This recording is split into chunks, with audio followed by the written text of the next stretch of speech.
নমস্কাৰ, কি খবৰ? মই নিৰঞ্জন বৰা। মোৰ ইউটিউব চেনেল আৰু ফেচবুক পেজ নিৰঞ্জন বৰালৈ আপোনালোক সকলোকে পুনৰবাৰ স্বাগতম জনাইছোঁ। Finally BSF head constable ministerial আৰু ASI BSF ACM ASI 2024-25 মানে 24 যিখিনি ভেকেঞ্চি এপ্লাই চলিছিলে আগষ্ট মাহৰ পৰা মাহলৈকে, তাৰপিছত আৰু তাৰ ফিজিকেল হৈছিলে 25ৰ মাৰ্চ মাহমানলৈকে হৈছিলে, ডিচেম্বৰ জানুৱাৰী ফেব্ৰুৱাৰী মাৰ্চ মানলৈকে। তাৰ এক্সাম মই যেহেতু কৈ আছিলোঁ আপোনালোকৰ 2-3 তাৰিখে এক্সাম হ'ব, কিন্তু অফিচিয়েলি কোনো নটিফিকেশ্যন নাছিলে যদিও যিহেতু অফিচিয়েলি এক্সামৰ নটিচ জাৰি কৰিছিলে যিখিনি ডিপাৰ্টমেণ্টেল এক্সাম আছিলে, মানে যিসকলে LDC লিমিটেড ডিপাৰ্টমেণ্টেল কেণ্ডিডেট যিসকল আছিলে তেওঁলোকৰ 1 ছেপ্টেম্বৰ তাৰিখে অনুষ্ঠিত হ'ব।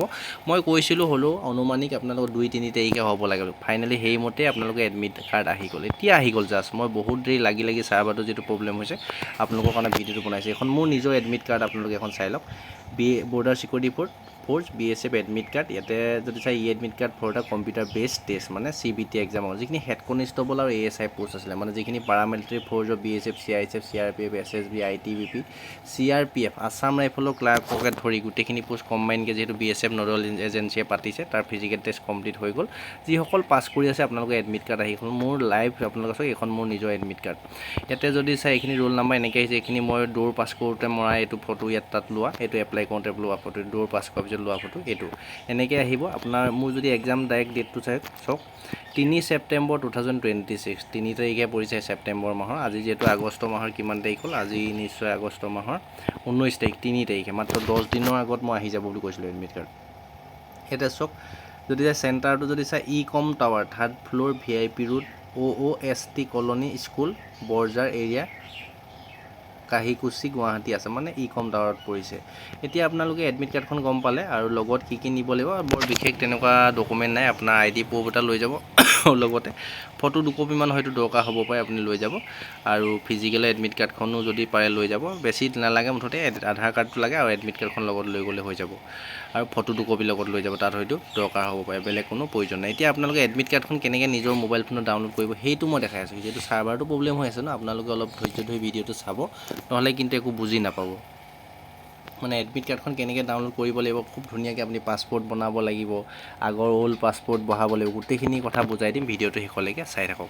প্ৰথমতে আপুনি গুগলত চাৰ্চ কৰিব, BSF বুলি চাৰ্চ কৰিব। BSF বুলি চাৰ্চ কৰাৰ পিছতে ওপৰতে এটা লিংক আহিব তোমালোকৰ। লিংকটোত ক্লিক কৰি দিয়াৰ পিছতে এনেকৈ পেজটো ওলাব। মোবাইলত যেনেকৈ ওলাইছে এনেকৈ ছেম দেখাইছোঁ, bsf.gov.in যিটো অফিচিয়েল ৱেবছাইট, তাত সোমাই যোৱাৰ পিছত এনেকৈ ওলাব।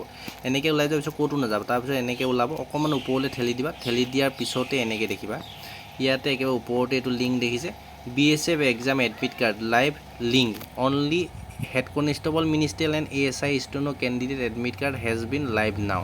মানে কোনটো পোষ্টৰ আহিছে, অনলি হেড কনষ্টেবল মিনিষ্ট্ৰিয়েলৰ পোষ্ট আৰু ASI ষ্টেনৰ পোষ্টহে বৰ্তমান এডমিট কাৰ্ড আহিছে। তাতে ক্লিক কৰি দিব। ক্লিক কৰি দিয়াৰ পিছতে এনেকৈ পেজটো ওলাব। মই স্ক্ৰীনশ্বট লৈ লৈছোঁ, ইভাগে চাৰ্ভাৰটো যিহেতু বহুত প্ৰব্লেম হৈ আছে। এনেকৈ ছেম টু ছেমে ওলাব মোবাইলত। তাৰপিছতে ইয়াতে ৰোল নাম্বাৰটো বহাব লাগিব। তোমালোকে এডমিট কাৰ্ডখনৰ যিটো ৰোল নাম্বাৰ আছিলে, যিটো ৰোল নাম্বাৰ মানে দৌৰ পাছ কৰিবলৈ যাওঁতে যিটো এডমিট কাৰ্ডত ৰোল নাম্বাৰ আছে, সেই ৰোল নাম্বাৰটো ইয়াত বহাব লাগিব। আৰু ইয়াৰ পাছপৰ্টটো কি হ'ব, পাছপৰ্টটোৰ বিষয়ে ইয়াত ওপৰতে ধুনীয়াকৈ দিয়া আছে।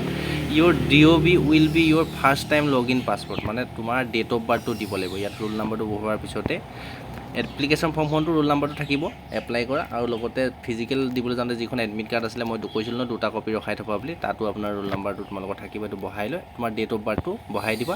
ধৰি লওক 12/12/2000 চন বা 12/12/2002, তাৰে অব্লিক বা কিবাকিবি কমা চমা দিব নালাগে, ডাইৰেক্ট সংখ্যাকেইটা বহাই দিলে 12/12/2000, ডাইৰেক্ট গোটেই সংখ্যাকেইটা বহাই দিওঁ। বহাই দিয়াৰ পিছতে এনেকৈ আহিব। নিজৰ ডেট অফ বাৰ্থটো বহাই দিয়াৰ পিছতে এনেকৈ আহিব। ইয়াতে আকৌ ৰোল নাম্বাৰটো বহাব লাগিব, এনেকৈ আহিব, ছেম টু ছেম চাই লোৱা। তাৰপৰা ৰোল নাম্বাৰটো ওপৰত বহাব লাগিব। তাৰপৰা ওল্ড পাছপৰ্ট যিটো ডেট অফ বাৰ্থে দিবলৈ কৈছিলে, ডেট অফ বাৰ্থটো দি লগ ইন কৰিছা ন, ডেট অফ বাৰ্থটো দি দিবা। তাৰ নিউ পাছপৰ্ট এটা বনাব লাগিব। ইয়াতে যদি চোৱা, তোমাৰ নামটো প্ৰথমৰ সংখ্যাটো কেপিটেল দি দিবা, তাৰপৰা তোমাৰ নামটো লিখি দিবা। ধৰি লওক ছাপ'জ নবীন, এনটো কেপিটেল NOBIN দিলা, তাৰপৰা হেজ বাই @ দি 1 2 3 এনেকৈ পাছপৰ্ট এটা ওল্ড নিউ পাছপৰ্টৰ জেগাত বনাবা। তাৰপৰা কনফাৰ্ম পাছপৰ্ট তাত বহাব। পাছপৰ্টত বহোৱাৰ পিছতে চেঞ্জ পাছপৰ্ট, তাৰপৰা ছাকচেছফুলি বুলি আহি যাব। ছাকচেছফুলি বুলি অহাৰ পিছতে আকৌ এনেকৈ আহিব, বা লগ ইন কৰাৰ পিছতে এনেকৈ আহি যাব। ছাকচেছফুল বুলি আহিব লাগিব, কিন্তু যদি নাহে কিন্তু চাৰ্ভাৰটো কেতিয়াবা প্ৰব্লেম হৈ নাহিবও পাৰে।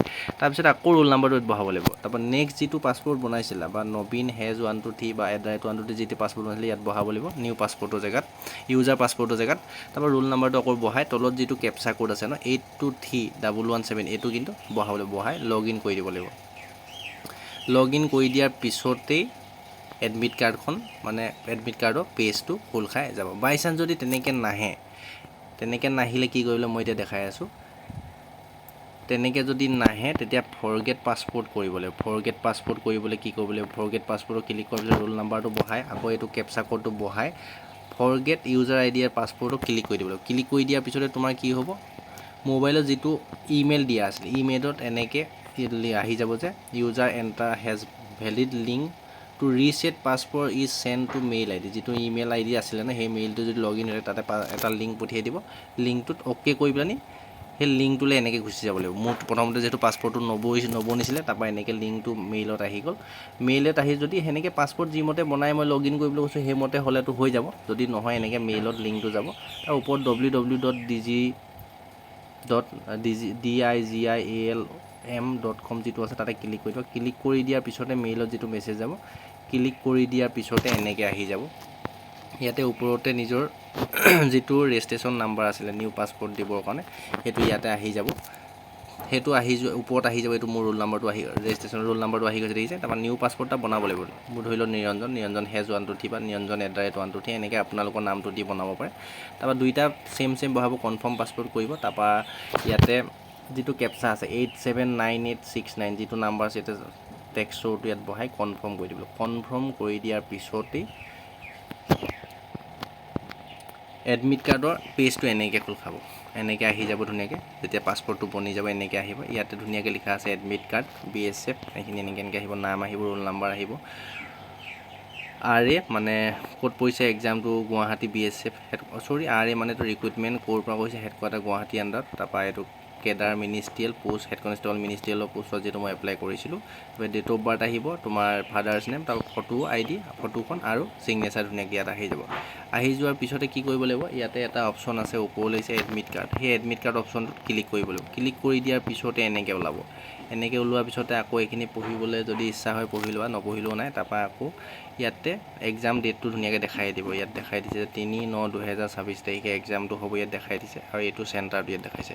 এতিয়া মোবাইলৰ এডমিট কাৰ্ডখন ডাউনলোড কৰি ৰাখিবলৈ কি কৰিব লাগিব, এইটো এডমিট কাৰ্ড বুলি যিটো তললৈ কাৰ্চিন আছে তাতে ক্লিক কৰি দিব লাগিব। ক্লিক কৰি দিয়াৰ পিছতে তোমাৰ এডমিট কাৰ্ডখন মই যিখন এডমিট কাৰ্ড এতিয়া দেখাইছিলোঁ সেই এডমিট কাৰ্ডখন মোবাইল ফোনত ধুনীয়াকৈ এনেকৈ ডাউনলোড হৈ যাব। এইটো প্ৰচেছতে এডমিট কাৰ্ডখন ডাউনলোড কৰিব লাগিব। ধুনীয়াকৈ বুজাই দিলোঁ। ভিডিঅ'টো 2-3 বাৰ চাই ল'বা যদি বুজি নাই পোৱা। আৰু এতিয়া বেছিকৈ ট্ৰাই নকৰে। মিনিমাম 25টা মানুহে ITM দিছে কিন্তু দেই। 25বাৰকৈ যদি বেছি মাৰি দিয়া ন তেতিয়া লক হৈ যাব পাৰে একাউণ্টটো। সেইকাৰণে খুব ধুনীয়াকৈ সাৱধানকৈ এডমিট কাৰ্ডটো ডাউনলোড কৰিবলৈ চেষ্টা কৰিবা। মই যিমানখিনি পাৰোঁ বুজাই দিছোঁ, বাকী তোমালোকে নিজৰ মাথাটো খটাব লাগিব।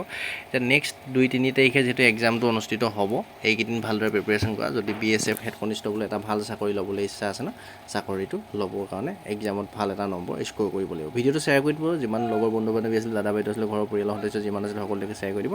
ডেছক্ৰিপশ্যনটো হোৱাটছআপ গ্ৰুপৰ লিংক আছে, Telegram channel link, Insta ID, ফেচবুকৰ লিংক গোটেইখিনি দিয়া আছে। মোৰ লগত জড়িত হৈ থাকিব বিচাৰিলে ছাবস্ক্ৰাইব ফ'ল' কৰি ৰাখিব। মই যিমতে কথাখিনি কৈছোঁ সেইমতে গোটেইখিনি হৈ আছে। সেইবাবে যদি এনেধৰণৰ ইনফৰ্মেশ্যন পাই থাকিব বিচাৰে চেনেলটো ছাবস্ক্ৰাইব কৰি ল'ব, ইউটিউব চেনেলটো। যদি ফেচবুকত চাই আছে ফেচবুক পেজটো ফ'ল' কৰি ল'বলৈ নাপাহৰিব। ধন্যবাদ।